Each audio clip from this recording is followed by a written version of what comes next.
Hey guys, welcome to Study with Fascination. This is class 10 Science Olympiads chapter 7 Reproduction in Organisms part first. तो guys start करते हैं question number first से. The diagram shows a section through a male reproductive system.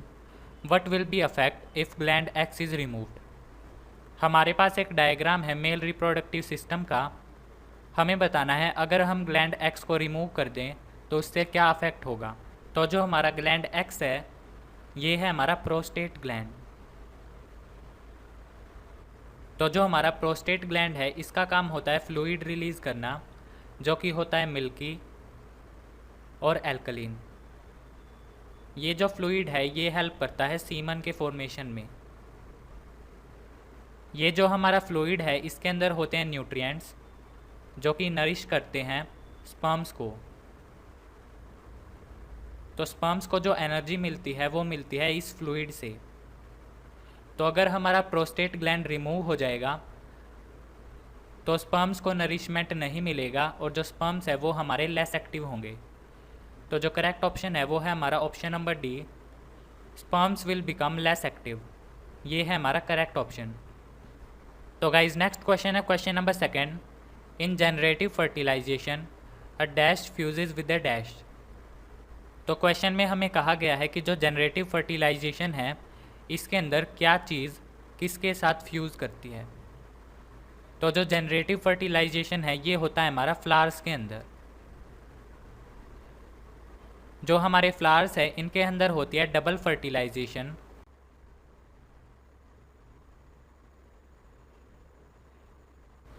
ये जो हमारी double fertilisation है इसका नाम डबल फर्टिलाइजेशन इसीलिए है क्योंकि इस फर्टिलाइजेशन के अंदर दो टाइप की फर्टिलाइजेशन होती है. सबसे पहली जो फर्टिलाइजेशन है उसको हम कहते हैं ट्रिपल फ्यूज़न, और जो सेकंड है उसको हम कहते हैं सिंगमी. तो सबसे पहले देखते हैं ट्रिपल फ्यूज़न. जो हमारी डबल फर्टिलाइजेशन है इसके अंदर दो मेल गैमेट होते हैं और जो हमारी ओवरी होती है फ्लावर्स के अंदर इसके अंदर होते हैं दो पोलर न्यूक्लियाई और इसके अंदर होता है फीमेल गैमेट.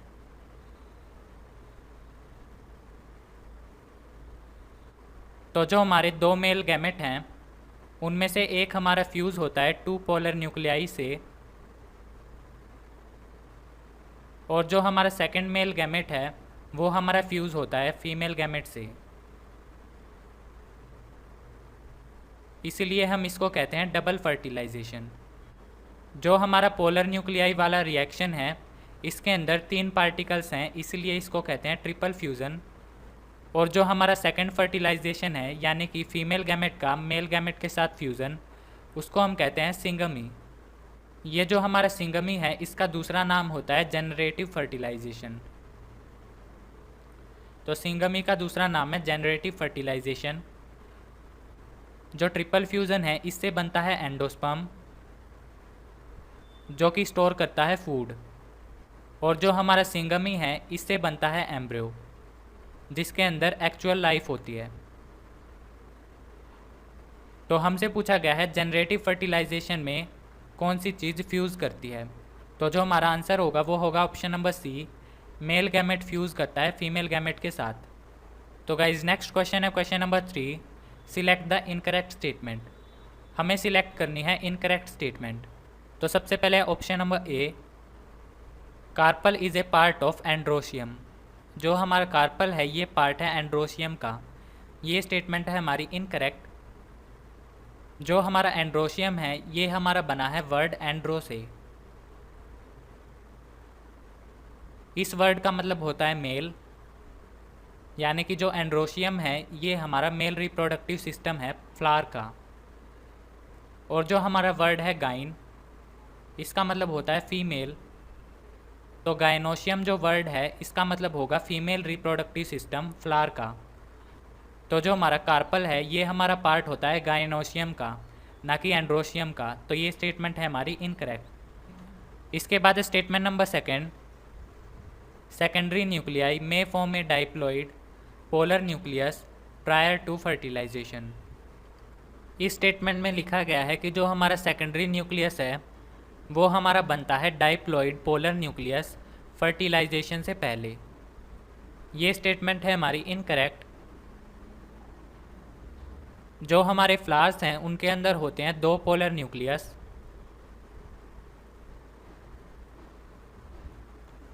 तो ये जो हमारे दो पोलर न्यूक्लियस हैं ये हमारे बनाते हैं फ्यूज़ होकर सेकेंडरी न्यूक्लियस।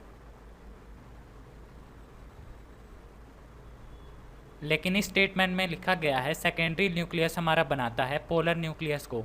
ये स्टेटमेंट है हमारी इनकरेक्ट। जो दो पोलर न्यूक्लियस हैं वो हमारे बनाते हैं फ्यूज़ होकर सेकेंडरी न्यूक्लियस फर्टिलाइजेशन से पहले। तो ये स्टेटमेंट है हमारी इनकरेक्ट। इसके बाद statement number C, synergids have filiform apparatus that guides the entry of pollen tube into the nucellus। जो हमारे साइनर्जिड्स होते हैं उनके पास होता है फिलीफॉर्म अपरेटस जिसकी हेल्प से वो गाइड करते हैं entry of pollen tube nucellus के अंदर। जो हमारा न्यूसेलस है ये सेंट्रल पार्ट होता है ओवरी का जिसके अंदर होता है एम्ब्रियो सैक। तो न्यूसेलस हमारा पार्ट है ओवरी का जिसके अंदर होता है एम्ब्रियो सैक। ये स्टेटमेंट है हमारी इनकरेक्ट। जो हमारे साइनर्जिड्स होते हैं इनका काम होता है पोलन ट्यूब को गाइड करना जब वो न्यूसेलस के अंदर आ जाए। लेकिन इसमें लिखा है guides the entry of pollen tube into the nucellus. जो साइनर्जिड्स हैं इनका काम होता है न्यूसेलस के अंदर पोलन ट्यूब के आने के बाद उनको गाइड करना एम्ब्रियो सैक तक। लेकिन इसमें लिखा है इनटू द न्यूसेलस। ये स्टेटमेंट है हमारी इनकरेक्ट। हमसे पूछा था इनकरेक्ट स्टेटमेंट, तो जो हमारा आंसर है वो है option number D, all of these. इसके बाद है question number 4, new plants may be grown from groups of cells that are taken from other plants. The given graph shows the parts of plant X. Cell samples obtained from which of the labeled structure will grow into a new plant that are genetically identical to plant X। तो इस question में लिखा गया है new plants हमारे grow हो सकते हैं ग्रुप ऑफ सेल्स से जो कि हमने लिए हों दूसरे प्लांट से। ये जो हमारा डायग्राम है ये है हमारा प्लांट एक्स का। प्लांट एक्स के अंदर से हमने सेल सैंपल्स ऑब्टेन किए। हमें बताना है कौन से पार्ट से सेल ऑब्टेन करने पर हम एक दूसरा प्लांट ग्रो कर सकते हैं जो कि जेनेटिकली आइडेंटिकल हो। तो ये जो डायग्राम है ये है हमारा प्लांट एक्स का। इस डायग्राम के अंदर जो हमारे पार्ट पी, क्यू और आर है इनके अंदर होते हैं जर्म सेल। जर्म सेल्स का मतलब वो सेल्स जिनके अंदर मेल या फीमेल गैमेट होते हैं। तो पार्ट पी, क्यू और आर इनके अंदर है जर्म सेल्स और जो पार्ट एस है इसके अंदर है सोमैटिक सेल्स। प्लांट के अंदर दो टाइप के सेल्स हैं, जर्म सेल्स और सोमैटिक सेल्स। जो हमारे सोमैटिक सेल्स हैं इससे जो प्लांट ऑब्टेन होगा वो होगा हमारा जेनेटिकली आइडेंटिकल।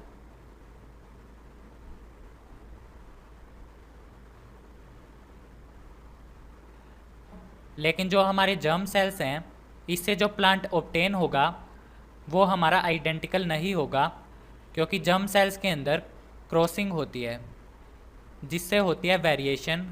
और जो प्लांट हमारा सोमैटिक सेल से बनेगा वो हमारा जेनेटिकली आइडेंटिकल होगा। तो हमसे पूछा था कौन सा पार्ट हम लें जिससे जेनेटिकली आइडेंटिकल प्लांट मिले। तो जो हमारा आंसर है वो है option number D, yes. Next question है question number 5, dash is a product of meiosis. हमें बताना है मियोसिस का प्रोडक्ट क्या होता है। तो सबसे पहले देखते हैं मियोसिस। जो हमारा मियोसिस है ये है हमारा सेल डिवीज़न। मियोसिस के अंदर सबसे पहले जो पेरेंट सेल है वो हमारा डिवाइड होता है दो में। तो पेरेंट सेल हमारा डिवाइड हुआ दो डॉटर सेल्स में। इनके पास सेम नंबर ऑफ क्रोमोसोम होंगे। ये जो हमारे डॉटर सेल्स हैं ये हमारे डिवाइड होंगे 4 डॉटर सेल्स में। ये जो हमारे 4 डॉटर सेल्स हैं इनके अंदर half amount of chromosome present होगा। यानी कि अगर पेरेंट के पास 2n था तो इन दोनों के पास भी 2n होगा। और ये जो हमारे 4 डॉटर सेल्स हैं इनके अंदर n अमाउंट में क्रोमोसोम प्रेजेंट होगा। तो इस प्रोसेस को हम कहते हैं मियोसिस। ये जो हमारे सेल्स हैं जिनके अंदर हाफ अमाउंट में क्रोमोसोम हैं इनको हम कहते हैं हैप्लॉइड। हैप्लॉइड का मतलब जिसके पास हाफ अमाउंट में क्रोमोसोम हो। तो प्लांट के अंदर जो हमारा मेगास्पोर मदर सेल होता है, जिसको हम कहते हैं एम्ब्रियो सैक, इसके अंदर होती है मियोसिस, और मियोसिस होने के बाद हमें मिलता है मेगास्पोर, जो कि होता है एक हैप्लॉइड सेल। तो मेगास्पोर मदर सेल में होगी मियोसिस और हमें मिलेगा मेगास्पोर। हमसे पूछा गया है प्रोडक्ट ऑफ मियोसिस, तो जो हमारा करेक्ट ऑप्शन है वो है ऑप्शन नंबर डी, मेगास्पोर। तो गाइज ये पार्ट हुआ हमारा कंप्लीट। नेक्स्ट वीडियो में हम करेंगे पार्ट नंबर 2।